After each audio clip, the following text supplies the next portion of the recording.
I'm Lindsey Hutto. We're here at the Troup County Extension Office with Jessica Spencer. Today she's going to be preparing a simple, healthy dish for us, Tuscan pasta.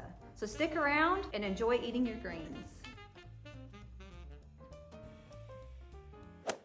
Hi guys, I'm Jessica Spencer. I'm at Troup County Extension Office and I am our SNAP Ed program assistant. Today we're going to be making Tuscan pasta, which is a simple one-pot meal that anybody can make at home. So to our skillet, we have it at about 350 degrees.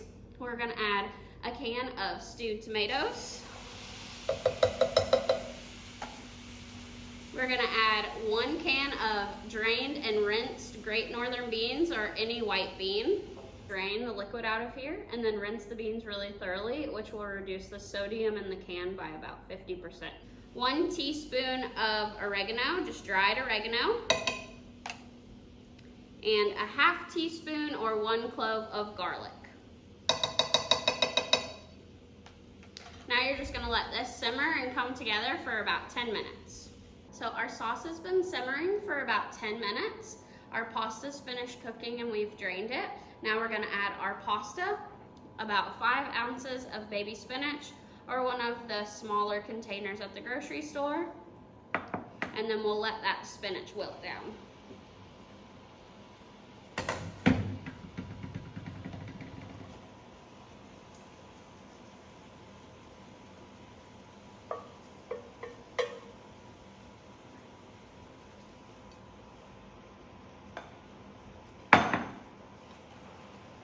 We'll just mix this in.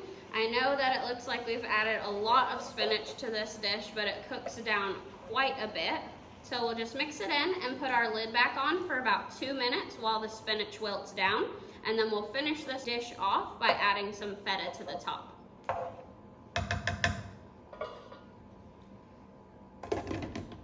All right, everybody, so our spinach has wilted down now. So as you can see, it doesn't look as overwhelming. Now we're just gonna take about 1/2 cup of feta cheese. We're just gonna sprinkle it over the top. Set our lid back on here for just a minute so that can melt down. And that's all it is. We have our protein from our beans, we have our vegetables from our spinach and our tomatoes, and we have our whole grains from our pasta, and we have our dairy from our cheese. So that is a complete one-pot meal. I know what you're thinking. Doesn't pasta have a negative impact on my health? Well, although that's true, there are ways to make pasta healthier and still enjoy it guilt-free. Choosing whole wheat pasta is a great way to boost the nutrient content of your pasta dish. The high fiber content can keep you full for longer, and it also mitigates rises in blood sugar levels post-meal. Eating a small or normal sized portion, which is 1 cup or about the size of your fist, unless it causes serious effects to your health, it's okay to enjoy pasta in moderation. With a little bit of planning, smart choices, and consulting your doctor, you can enjoy a little pasta while eating your greens.